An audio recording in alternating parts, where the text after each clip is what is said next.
so you won't miss a thing. All righty, let's get started.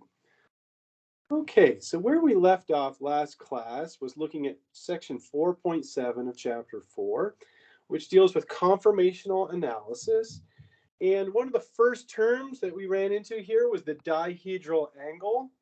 Dihedral angle, and it says the angle between atoms on adjacent carbons is called the dihedral angle, and sometimes we call it the torsional angle. I probably use both. And also last class, we talked about the difference between staggered and eclipsed. And you can see that this is just a model of, or a Newman projection of ethane. And so what we have here is ethane. We have a hydrogen here, another one in the plane here. Then we have one going in back like this. And then we have one coming out in front like this, one going in back here, another one coming in front here. And the viewer is looking at the molecule like this and looking down this carbon-carbon bond.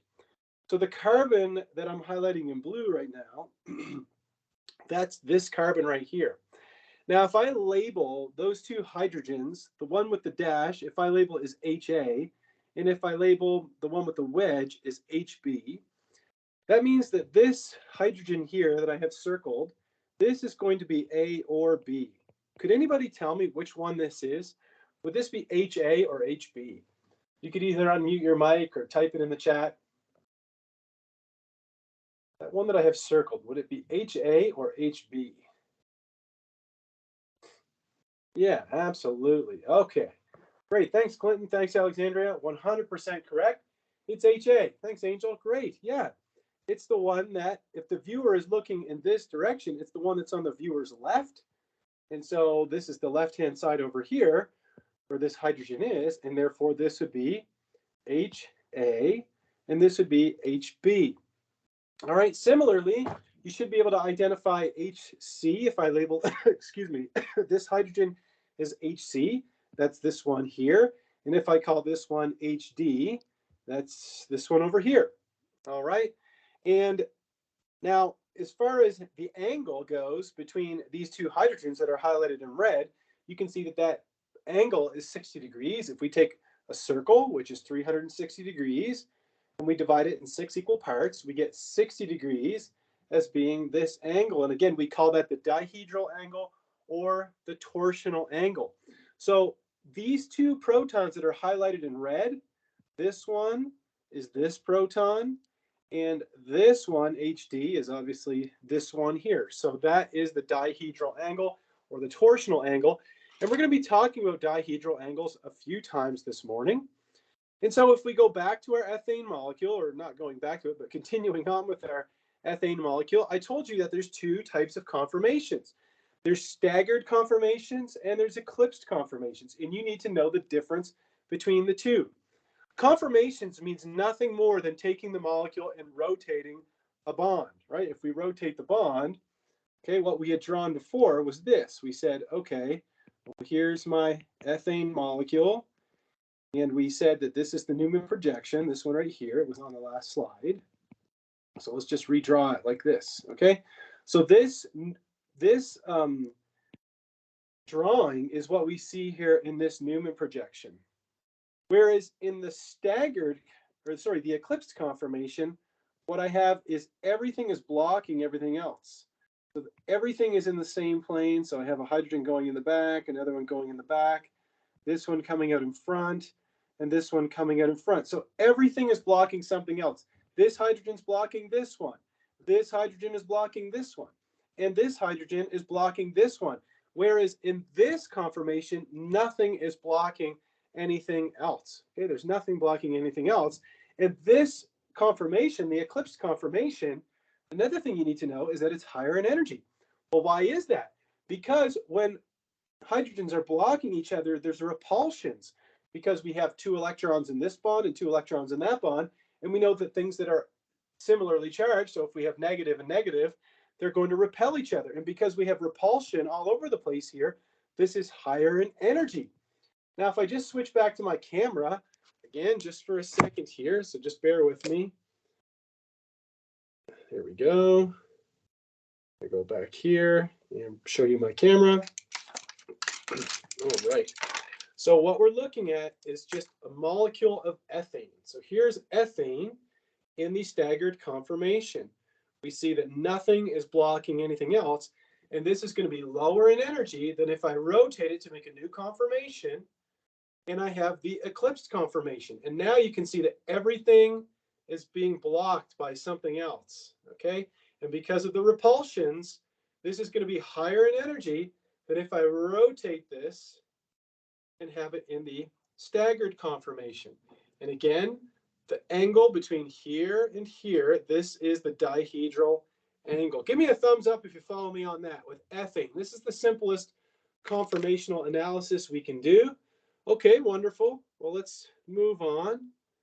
Just again, bear with me as I switch back to my iPad screen, get away from the camera.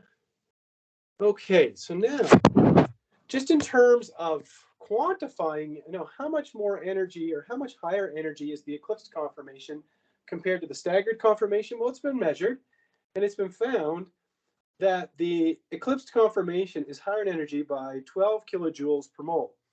Now, I have three different eclipsing interactions, and we call these gauche interactions, and I'll get into that in a little bit. But we have three of these interactions, and so if the total is 12 kilojoules per mole, and I have three of those interactions, that means that each one of them is going to be worth 4 kilojoules per mole.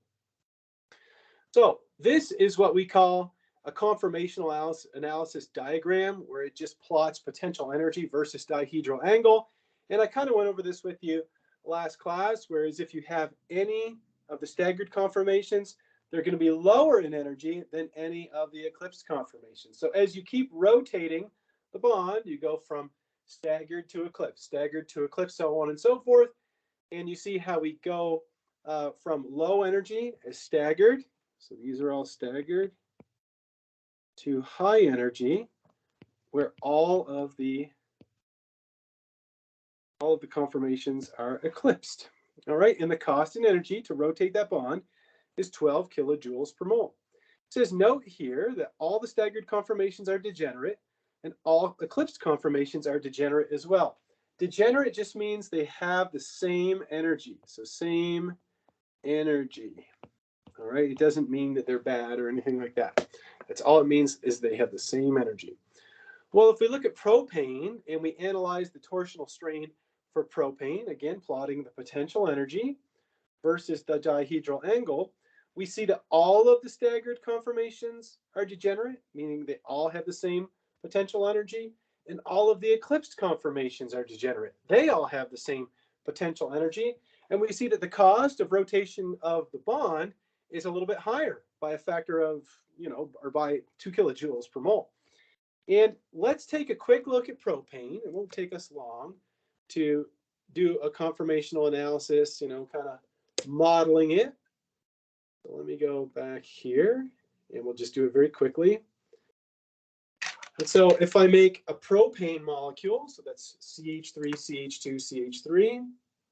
There we go. So here's a propane molecule. I have CH3, CH2, CH3. Now what I'm going to do is I'm going to look down any one of these carbon-carbon axes. So I'll just pick this one here. And you see how everything is staggered. And so if I rotate this bond, so this is kind of what that plot is doing, is we're starting with it over here, and then we rotate it 60 degrees, and we get something that's higher in energy, because now it is eclipsed. Now, if I keep rotating it in the same direction and I rotate it 60 more degrees, I get something that's staggered, and it's going to be lower in energy. If I rotate it another 60 degrees, I make another eclipsed conformation, which is going to be higher in energy. Then I rotate it another 60 degrees to make a staggered conformation, which is going to be lower in energy. And then it keeps happening. And what you see is that every time I make an eclipsed conformation, whether it's here or here or here, they're all degenerate. They're all identical. They all have the same amount of potential energy. And the same thing with the staggered conformations. If I make it one here or here or here or here, they all have the same potential energy. There's no difference in energy between any of the staggered conformations, and any of the eclipsed conformations for propane. They're all the exact same. Give me a thumbs up if you follow me on that one. And if you have a question, don't hesitate to stop me. I'm just not looking for only thumbs ups. If you have a question, don't hesitate to interrupt, and we can do a double take. Look at the model again. Well, those are the ones that we went over last class. We went over ethane and propane, and just a little bit more on the analysis of the barrier to rotation for propane. We see that it's 2 kilojoules more than that for ethane. Well, based off of the fact that each one of the hydrogen-hydrogen eclipsing interactions was 4 kilojoules per mole, and you have 2 of them, when you have the eclipsed conformation of propane, well, if 4 plus 4 gives you 8, and the total is 14, well, the difference is 6. So that tells you the energy cost for eclipsing a hydrogen with a methyl is 6 kilojoules per mole. Again, I'm not going to quiz you on, these numbers. You don't have to have them memorized. But what you should know is that this one is going to be higher energy. So higher, higher energy, or it's going to cost more energy than this one, okay? Why? Because a methyl group is bigger than a hydrogen. So nothing more than that. All right, so that's enough about that. So somebody asked me, will it be a 60-degree rotation from staggered to eclipsed, or is that angle dependent on the molecule? No, it's always going to be a 60-degree rotation. Whether you go from here, so whether you have propane, you go from 80 to 120, so that's 60, here's another 60, here's another 60, here's another 60, so on and so forth. If we go back to ethane, it's 60, 60, 60, 60, 60, 60. And then if we look at butane, which I have here, you see the exact same thing. The dihedral angle is always going to be 60 degrees. So now let's take a look at butane. And we see that butane is similar when we look at the potential energy diagram for the rotation of that sigma bond, and we analyze the torsional strain. However, there are some differences. The first thing that I notice is if you look at all of the staggered conformations, they're not all equal energy, are they? No, they're not. We see that we have 2, this one and this one, that are equal energy, and they're identical anyway, where the methyl groups are opposite to each other. But you see these 2 are higher in energy. They're both staggered, but now we have the methyl groups that are a lot closer to each other. And you can imagine why these 2 that I have highlighted in yellow are higher in energy. It's because you get repulsion by these 2 methyl groups being so close to each other, and that costs an extra 3.8 kilojoules per mole. We see something similar when we look at the eclipsed conformations. We see that one of these eclipsed conformations is higher in energy than all the other ones. Well, look, if we compare this eclipsed conformation and this eclipsed conformation, both of the methyl groups are being eclipsed, or they're being eclipsed by hydrogens here, right? Methyl and hydrogen, methyl and hydrogen. However, what makes this one so special? I'll use my green pen.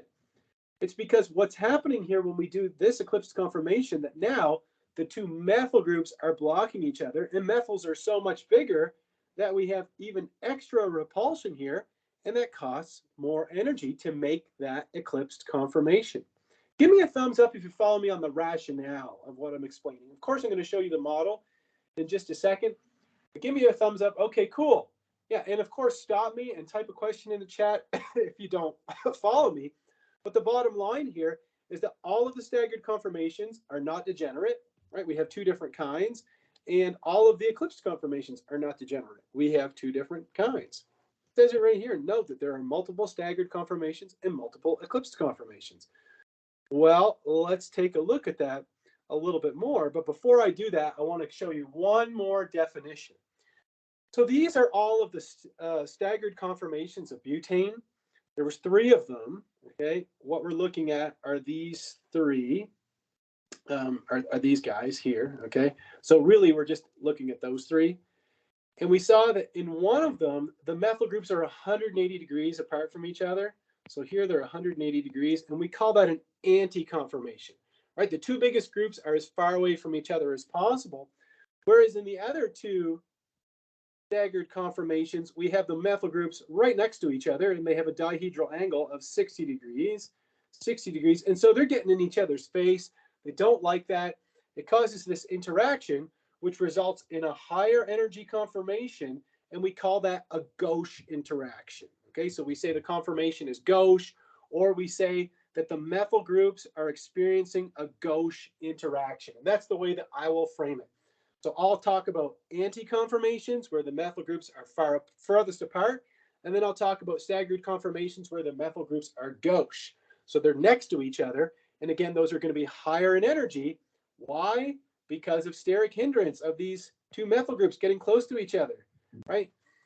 You can think of these methyl groups as just wanting to be free, right? They just want to have as much space as possible, and so they have a lot more room here, whereas in the other two staggered conformations, they do not have that room. So let's take a look here, and I'll show you these different conformations using my models. So let's go back here, turn on the camera.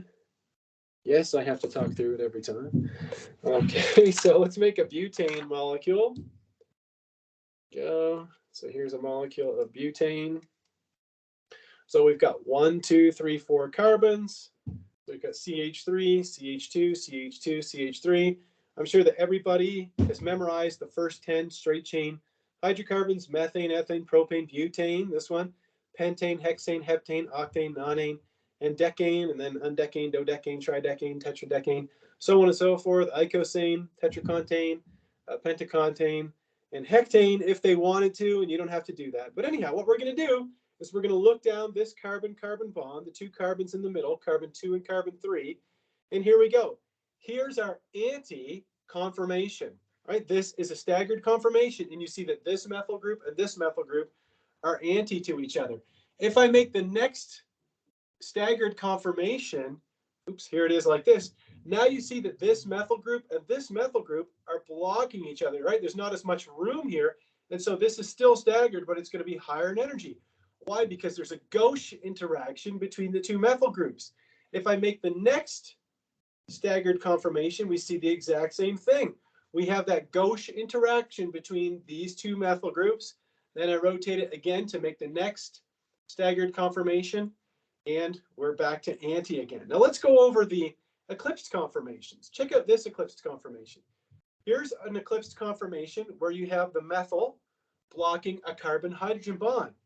If I rotate it this way, I end up with the same thing, the methyl blocking a carbon-hydrogen bond.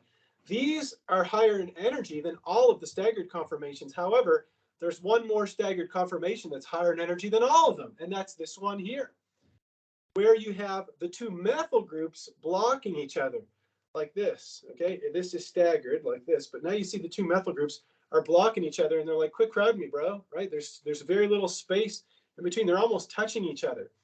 And so if you've wondered, why is it that we always draw hydrocarbons as zigzags? The reason we draw them as zigzags, right, like that, is because that's the most stable conformation. If you draw butane like this, technically it's correct, but this is a higher energy conformation. And so molecules don't want to be in the highest energy conformation. They want to be in a lower energy conformation. And so just the conformational analysis of propane and butane helps you to understand why we draw hydrocarbons as zigzags. Okay, let's go back here. And I'll just draw that for you on the slide quickly, just to kind of show you what my rationale is here. Again, when we're talking about butane, if you draw a straight chain hydrocarbon like butane, it has 4 carbons, right? It's C4H10, and it's linear. We go 1, 2, 3, 4. Why don't we draw it like this? There's technically nothing wrong with this. But again, the way that this is drawn, it's showing that the two methyl groups are eclipsing each other, and that this would be an eclipsing conformation, which is highest in energy. And then here we have a staggered conformation, and the two methyl groups are anti to each other. So that's why whenever we draw a straight chain hydrocarbon, we always draw it in a zigzag. Always draw a zigzag. For example, let's say you wanted to draw, octane. If you had 8 carbons, so octane, we know that octane is C8H20. So you would go 1, 2, 3, 4, 5, 6, 7, 8, 9, Oops. I need more coffee. 1, 2, 3, 4, 5, 6, 7, 8. And that is why we always draw hydrocarbons as zigzags. So it kind of answers some of that. All right, any questions about the conformational analysis of butane? Kind of what I just went over here. Pretty fun stuff. Kind of neat to connect the model to, you know, these diagrams that represent the torsional strain, you know, dihedral angles and potential energy. Okay, if there's no questions, well, let's move on and let's get to something really new, and that is cycloalkanes, making a ring. We talked about cycloalkanes a little bit last class. In fact, we talked about naming cycloalkanes. And of course, if you have 3 carbons in a ring, I mean, if you have just 3 carbons, 1, 2, 3, like this is propane. And so this would be cyclopropane. If you have 4 carbons, that's butane. So this would be cyclobutane. This would be cyclohexane. You have 6 carbons, that's going to be cyclohexane. And this would be cycloheptane. And what would the last one be? Anybody? The last one that I have on here?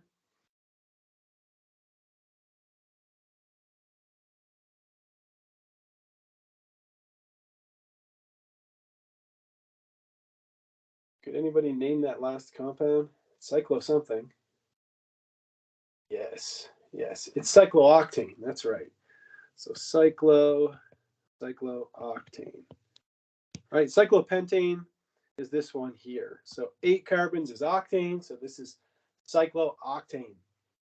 All right, so we've got all the names here for all these different cycloalkanes. And let's take a look here. We know that the ideal bond angle for an sp3 hybridized carbon is 109.5 degrees, right? That goes all the way back to your general chemistry 1 days. When you learned about hybridization, you said, well, if carbon has 4 bonds and they want to get as far away from each other as possible, they're going to adopt bond angles of 109.5 degrees, right? You know, the tetrahedral bond angle is 109.5 degrees. Okay, well, it says here that if the cycloalkanes were flat, if they were just flat as a pancake, each carbon in the ring would experience some kind of angle strain. Because if you just draw all these shapes going from a triangle to a square to a pentagon, hexagon, heptagon, and octagon, and you measure the angles in here, you see you go from 60 degrees for cyclopropane, and we go up to 90 degrees for cyclobutane, 108 for cyclopentane. 108 is close to 109.5, but it's not. So again, every carbon on this page is sp3 hybridized, so we still haven't got to the 109.5 degree bond angle. Then you go here at 120, 129, 135. So none of these shapes have an angle of 109.5 degrees in them. So that means that every single one of these rings, if they were flat, and they're not, but if they were, they would all experience some kind of angle strain. Also, if these were flat, and you can try to make a model to show if they were flat, it's easier to do it with those little ball and stick models, that it would cause all kinds of torsional strain. Basically, everything would be eclipsing everything else. But we know that these molecules are not two-dimensional. We know that they are not flat. We know that molecules, and we know that carbon, when it's sp3 hybridized, likes to adopt a tetrahedral geometry. So what would the angles look like if all the carbons in these molecules were tetrahedral, if they were all having a bond angle of 109.5 degrees? Well, check this out. Here's a really interesting experiment. What somebody did is they measured the heats of combustion, how much heat is released when you burn cyclopropane, cyclobutane, cyclopentane, cyclohexane, and they just measured, how much heat is released when you burn those molecules. And you can see that as you go from cyclopropane to cyclobutane to cyclopentane and so on and so forth, that you get more and more heat released. But that makes sense because the molecules are getting bigger and bigger. And so that's not really a fair comparison. And so what we do is we take this number here, okay, and you divide it by the number of CH3 groups. So you got 2,091 kilojoules per mole released for the combustion of cyclopropane. But cyclopropane is CH2, CH2, CH2. So there's 3 CH2. So we divide that by 3, and we get 697. Cyclobutane has got 4 CH2 groups, right? CH2, CH2, CH2, CH2. So we take the amount of heat that's released here, 2,721, and we divide that by 4, and we get 680. So we do that for each one of these molecules. We divide by the number of CH2 groups, and we get these numbers here. And this tells us the amount of heat that's released per CH2 group. Now, what do we know? We know that whatever releases the least amount of heat, whichever one of these numbers is the lowest, tells us that that's the most stable molecule. And you can probably see that this is the lowest number of all right here, 653. And check it out. Here's a plot of the ring size, so the heats of combustion per CH2 group. And you see that as you go from 3 carbons, which is super high, so that means that this would be the least stable of everything on here, so least stable. And then you go down to 4 carbons, 5 carbons, 6 carbons. You hit the bottom right here with 6 carbons. This is going to be the most stable. And then as you add carbons, they tend to get less and less stable until you get up to a 12-membered ring. But don't worry about a 12-membered ring. You'll never see that in this class. And so when we have C6, that is cyclohexane. It's cyclohexane. All right, so what makes cyclohexane so special? Well, I'm going to show you in just a second. But before we do that, let's take a look at the cycloalkanes, starting with the smallest one, the least stable, which is cyclopropane, and let's talk about why it's so unstable. Well, if you have 3 carbons in a ring, and this is cyclopropane right here, okay? So this is cyclopropane. And if every one of those CH2s is sp3 hybridized, that means that you're trying to overlap these sp3 hybrid orbitals. So this is sp3 and this is sp3. And you can see that since the bond angle of an sp3 hybridized carbon wants to be 109.5 degrees, it causes so much strain to try to cause orbital overlap here. And that is why cyclopropane is so unstable. I didn't plan on doing this. Here. Check this out. Go back to my camera here for a second. So let's see, here we go. If I take my Feezer model, so let me get my ball and stick models first. So here's my ball and stick models, these ones here. So this is a plastic ball and stick model. And if you take propane, so here's my propane molecule. And if I remove some atoms here, you can make a cyclopropane molecule with this. Let me show you. So I just removed 2 hydrogens. And here is cyclopropane. There's the model of cyclopropane. But if you look down any of the carbon-carbon bonds, look how unstable this thing is. Everything is eclipsed. Everywhere, every single thing in here is eclipsing something else. I mean, this sucker is really highly strained. It just wants to pop open like wee, like a, it just wants to be open. So this is really, really unstable. Everything is just eclipsing everything else. You see how the bond angles, it's not 109.5 degrees in here. You can even see that the bonds are bent if you look at it close enough. And I'll just show you that with my Feezer models, if you take the Feezer models, you can't even make a cyclopropane with these, because if you tried to, it would snap the models. And I'm not going to break my models that you can't even get anymore. If we make cyclobutane, so let me just throw a carbon in here, just bear with me. So if we make a cyclobutane, so we take butane and then we cyclize it. So again, I'm just building it here. You can see that it's better, but not by much, okay? It's still really unstable, okay? And why is it unstable? Again, if you turn it on its side, you see that everything is eclipsing everything else. And so what cyclobutane tries to do is it tries to develop this kind of puckered conformation where it kind of bends like this a little bit. And what that does is it relieves, it's kind of hard for me to show you with my fingers in the way, but it tries to bend like this or pucker so that it relieves some of the torsional strain. So cyclobutane, a little bit better, but still not great. Still pretty high in energy. And again, going back to my Feser models, I'll even prove it to you. If I have 4 carbons, so 4 carbons in a row, you can't make cyclobutane with this. It would still break my model. So you cannot do it. All right, so let's go back here. Do the slides. And I have this information summarized on this slide. I titled it cyclobutane, but it has cyclobutane and cyclopropane in the bottom right corner. So again, this is cyclopropane right here. So this is cyclopropane, and you can see how that is super strained. But when you go to cyclobutane, in cyclobutane, it adopts, again, this puckered conformation where you can relieve some of the torsional strain.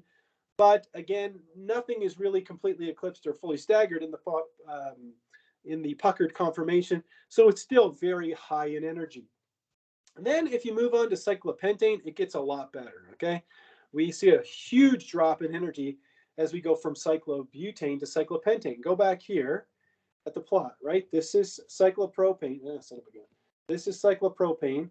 This is cyclobutane. And then you see there's a huge drop off when we get to cyclopentane. It gets a lot better, and then the best when we get to cyclohexane.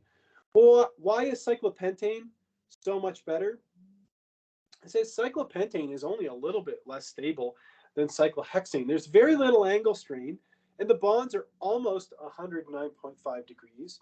But we do have a little bit of torsional strain, and so the cyclopentane adopts what's called an excuse me, an envelope excuse me, conformation to try to avoid that torsional strain. And let me just show you the envelope conformation. Again, bear with me. I have to go back to my camera. Or sorry, yes, back. I didn't mean to do that. That was not what I was trying to do. There we go.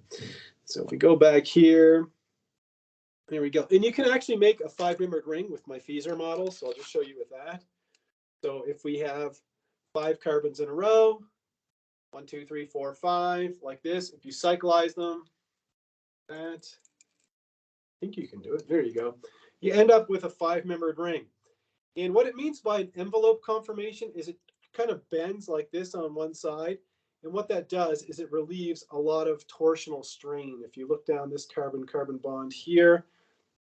Anyhow, I'm never going to ask you to draw this. I'm more just showing it to you as an FYI. But it kind of can bend like this, and when it does that, it makes that envelope conformation. It relieves a lot of torsional strain. So cyclopentane is a pretty stable molecule, but then we really get to the big kahuna, and that is cyclohexane. Look how beautiful this thing is. Once you have 6 carbons in the ring, every single carbon has a perfect tetrahedral bond angles in cyclohexane. Everything here is perfectly tetrahedral. Just zoom in on it here with your eyeball maybe and look at it very carefully. And you can see there is no ring strain in here at all. Again, we just draw it as a hexagon when we're drawing it in 2D. However, when you turn it like this, you see it's got this really interesting shape. We call this a chair. It's like you would set your tuchus right here, lean up your back here, and then put your feet down here. We call this the chair conformation. And in the chair, every carbon has perfect tetrahedral bond angles. And that's why cyclohexane is so important to organic chemists. And that's why we're going to talk about it for most of the rest of the lecture.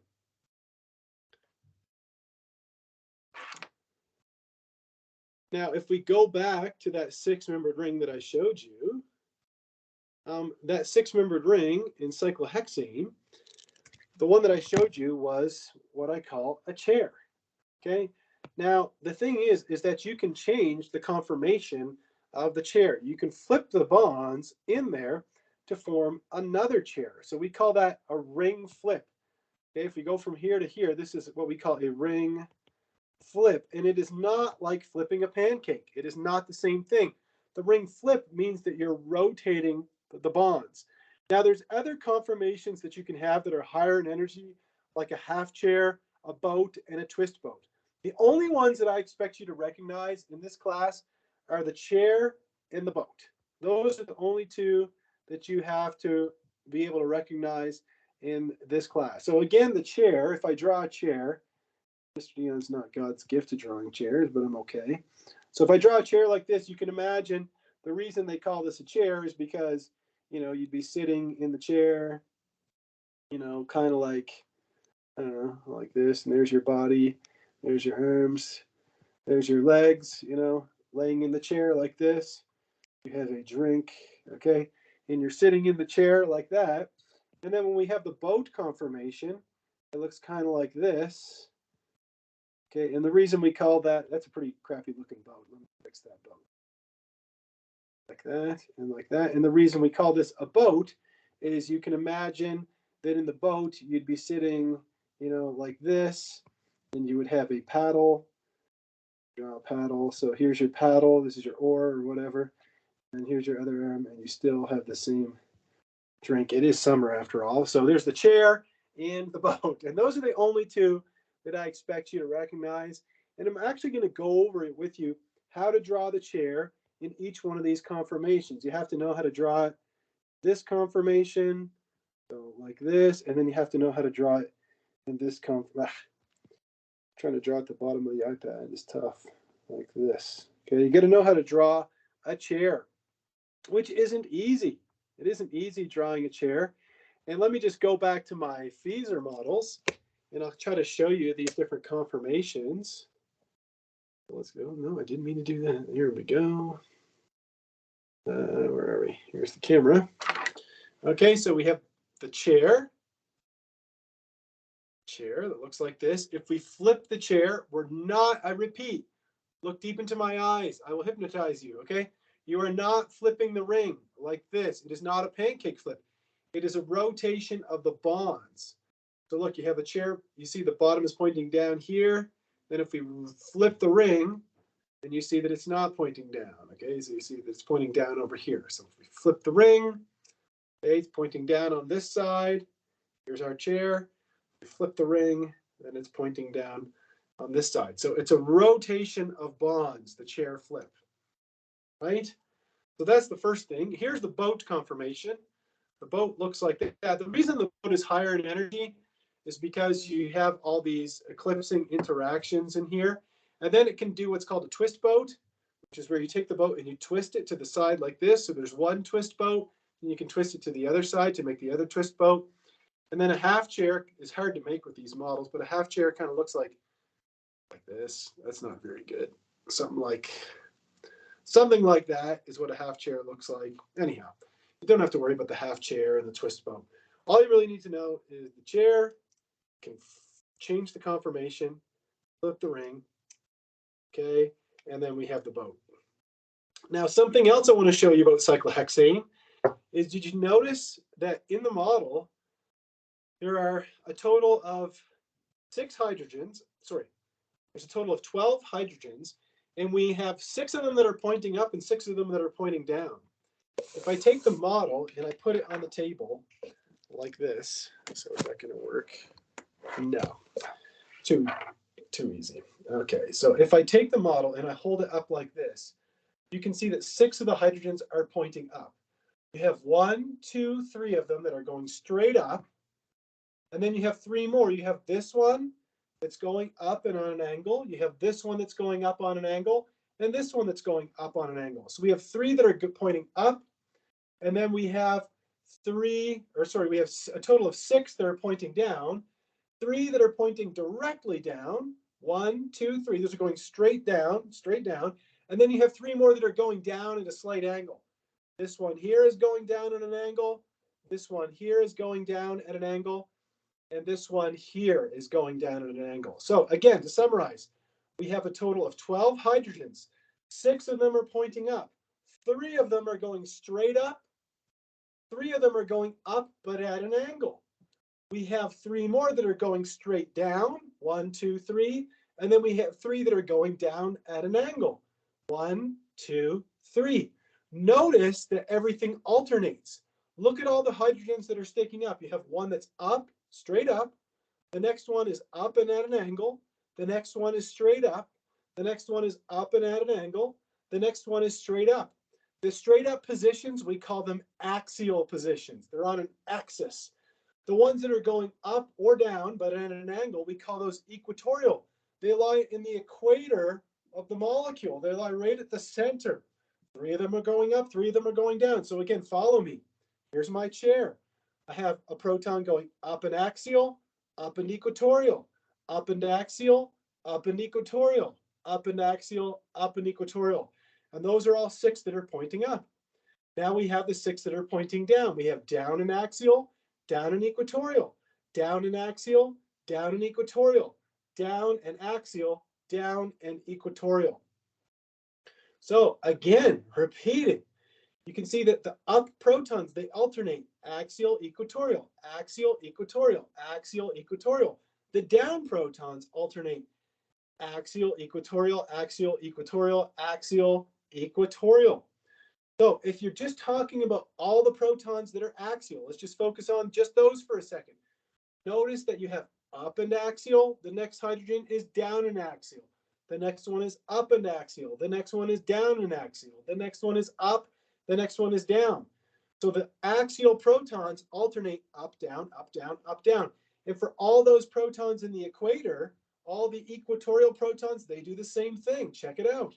We have up and equatorial, down and equatorial, up and equatorial, down and equatorial, up and equatorial, down and equatorial.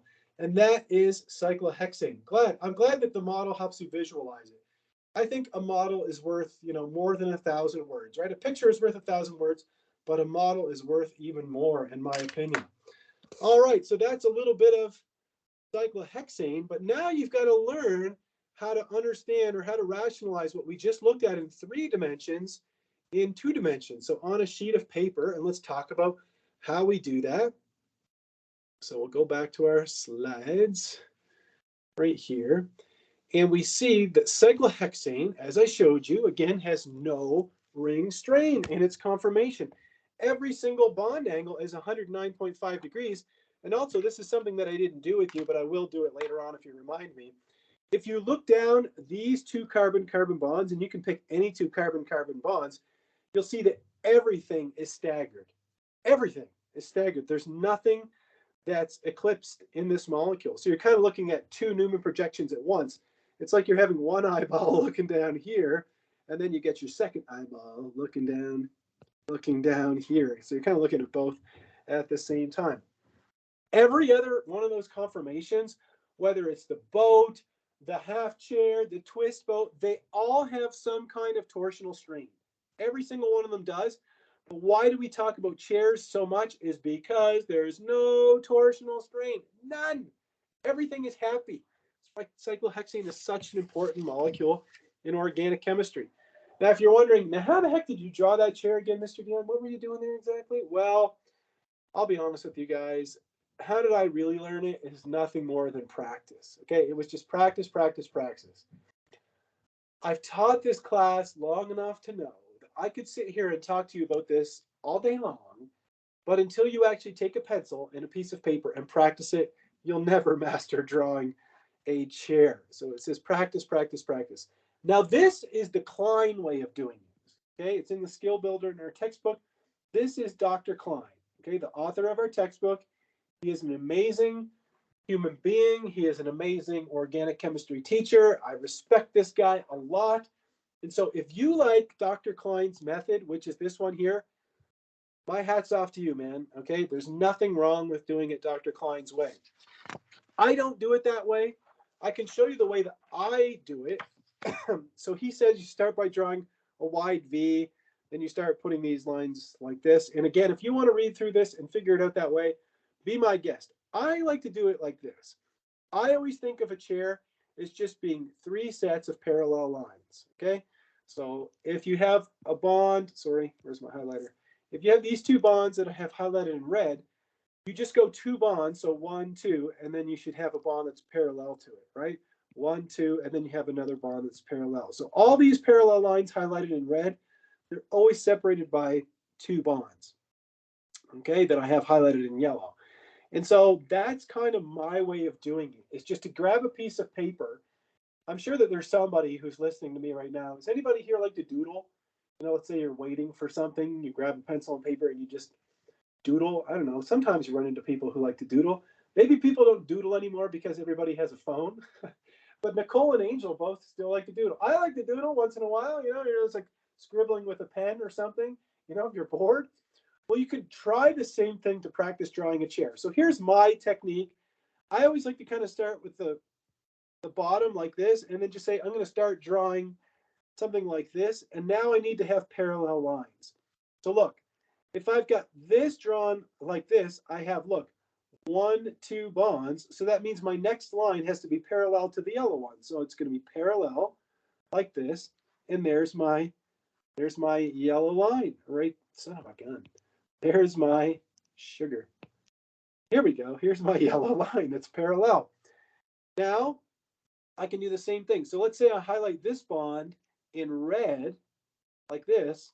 Well, I've got 1, 2 bonds here. So that means the bond coming off here has to be parallel to that red line. So then I'll try to draw something like that. Something that's parallel to the red line. There we go. And you can see that the last one is going to be parallel to the green line. And so I'll draw something like that.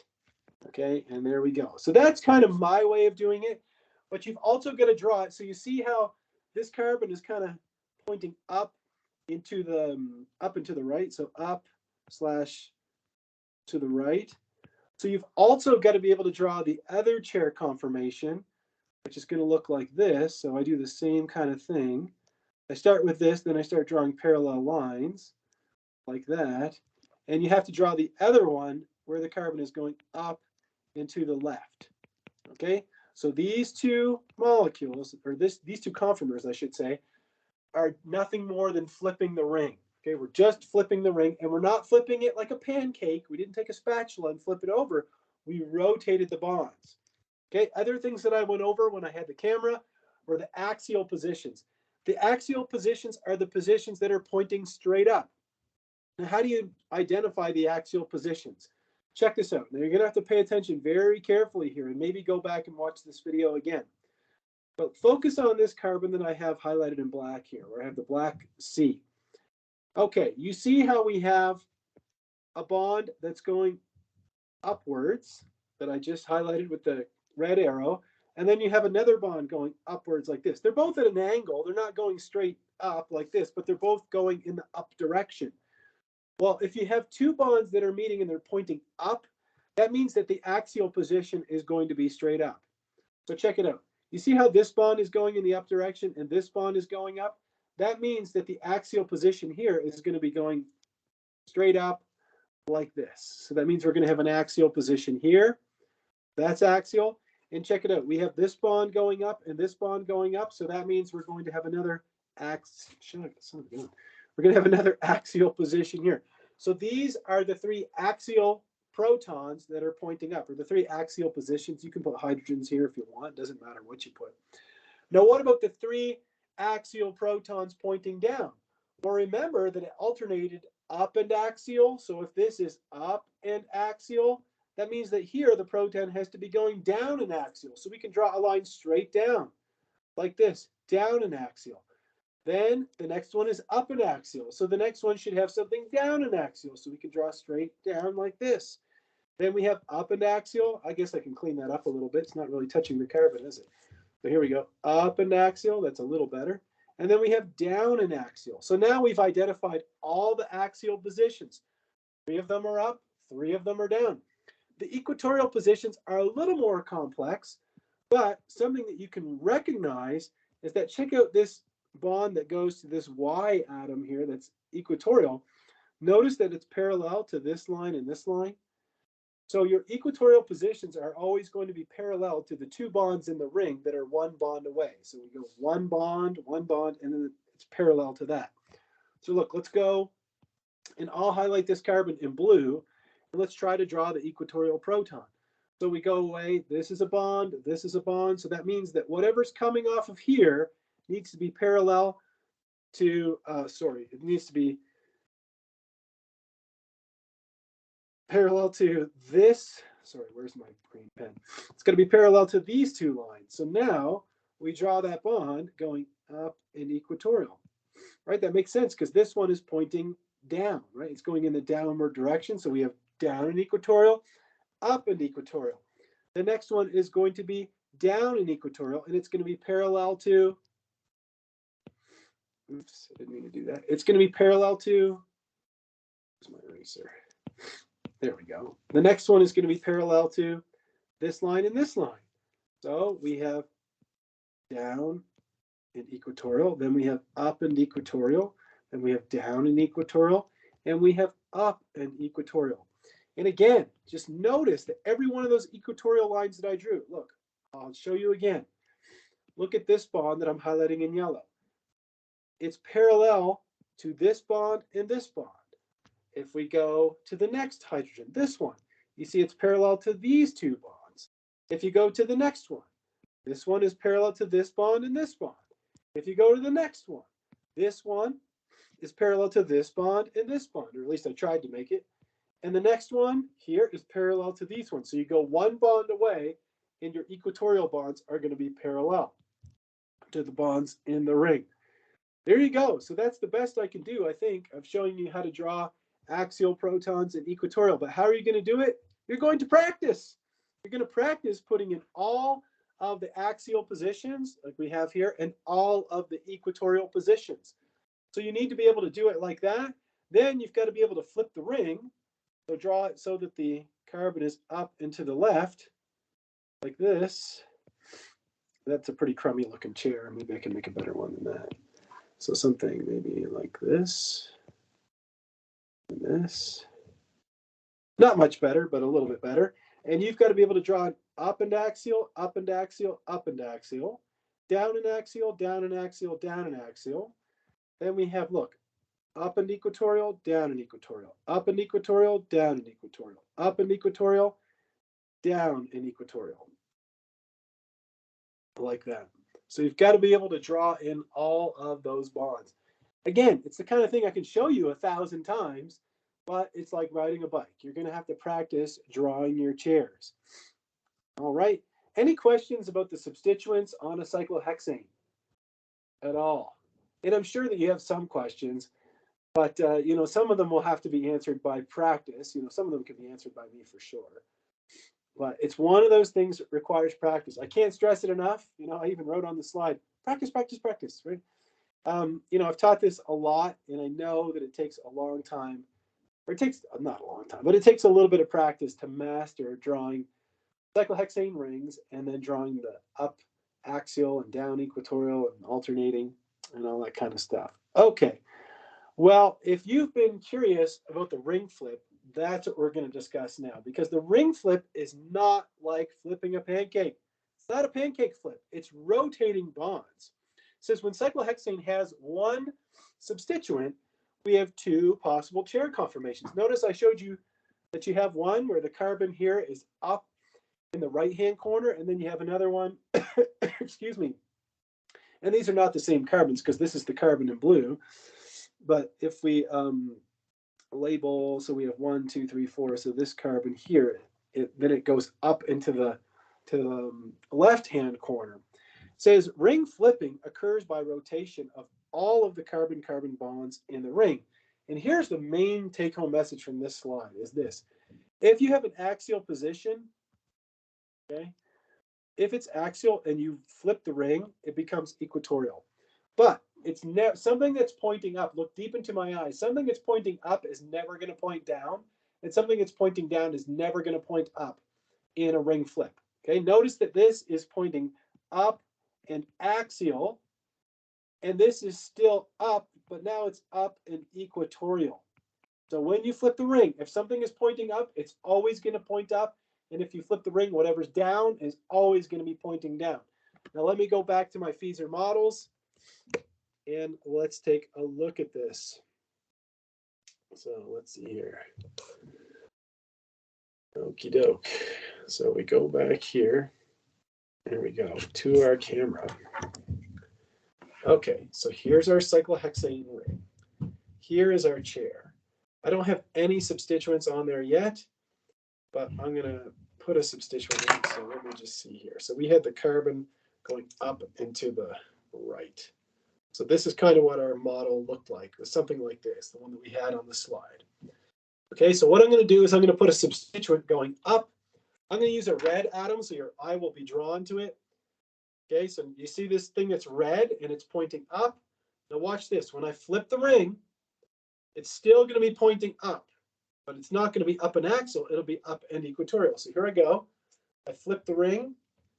You see, it's still pointing up. This bond is still going in the up direction. It's just up and equatorial now. If I flip it again, whoosh, up and axial.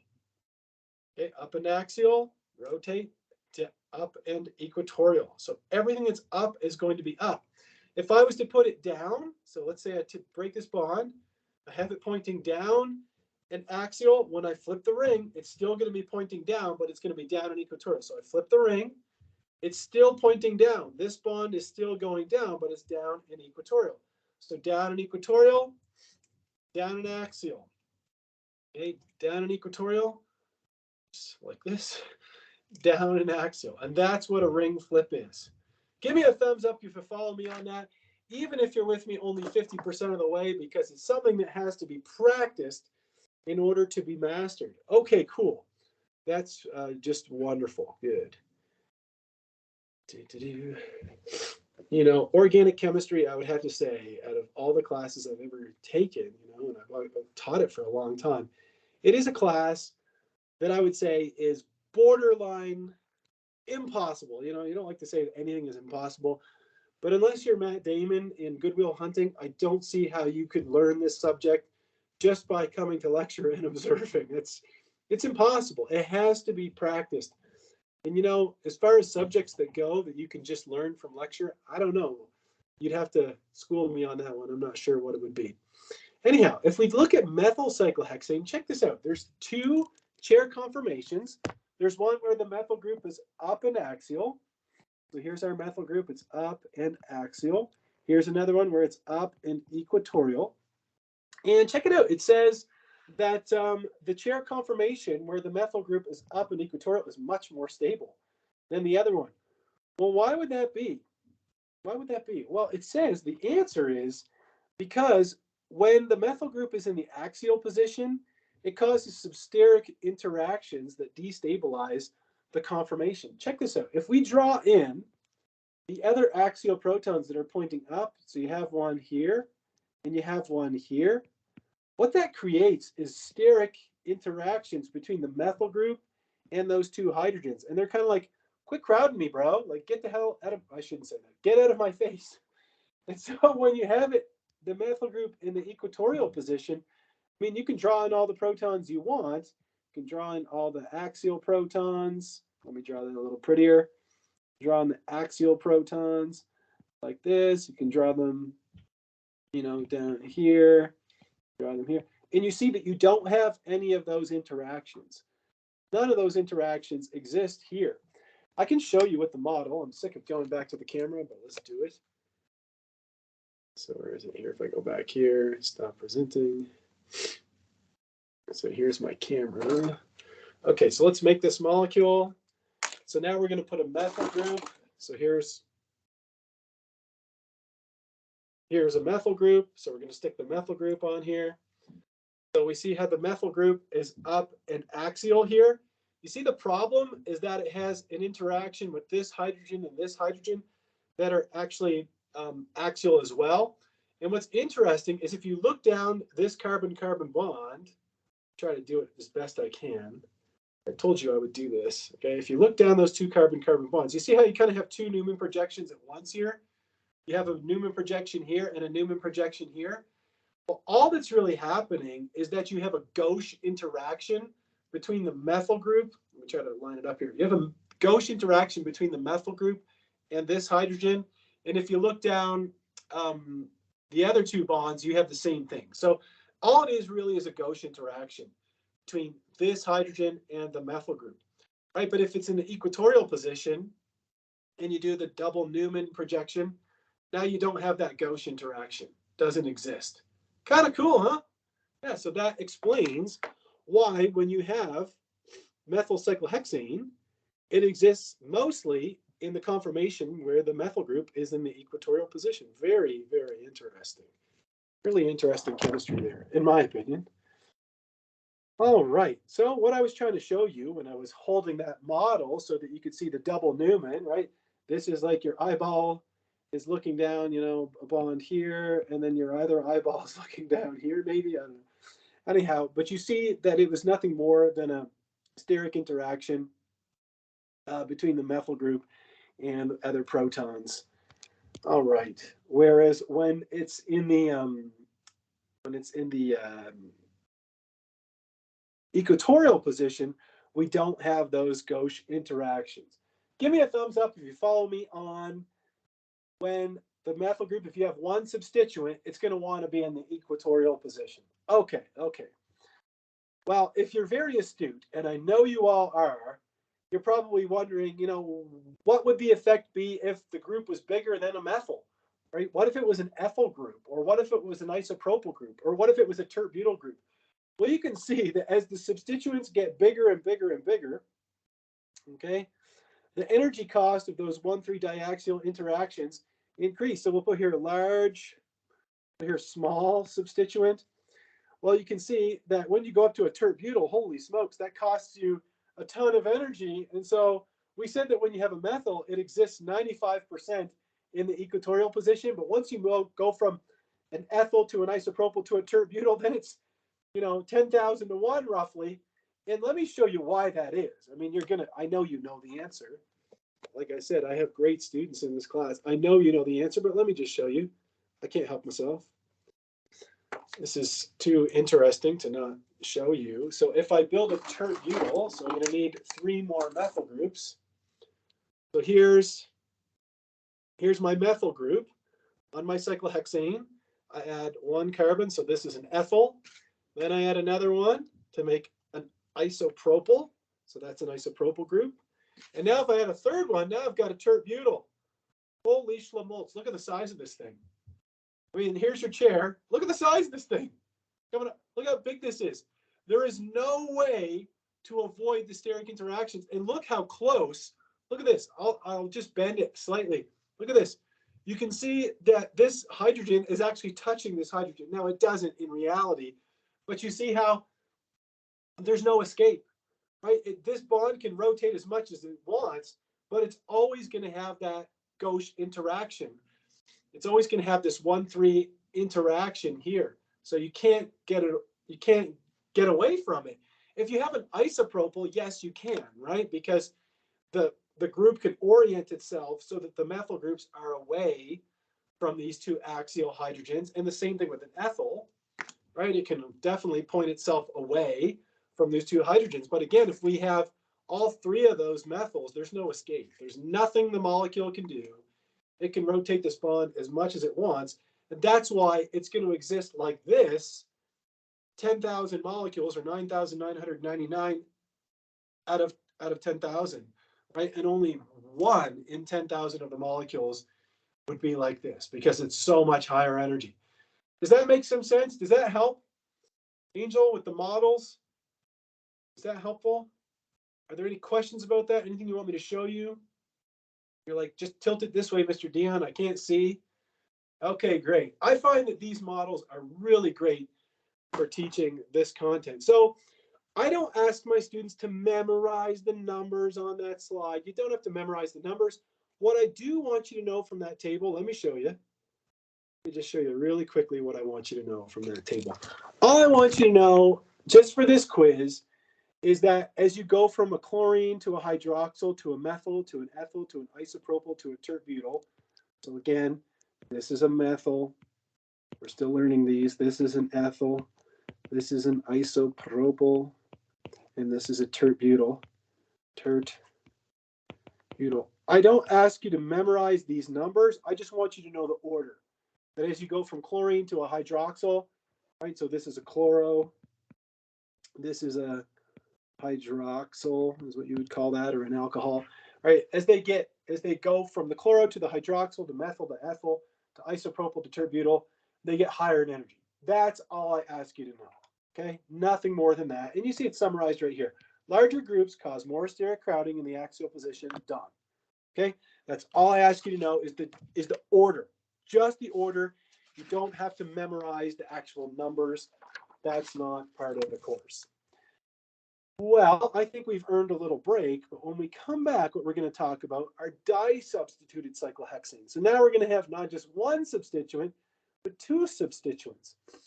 Okay, and remember that how if you have a group pointing up and axial at one position, then the next group is going to be pointing down and axial. And you can see that manifest in here. But if you flip the ring, then you'd have one group pointing up and equatorial and the next group pointing down and equatorial. And we're going to get into that in just a second.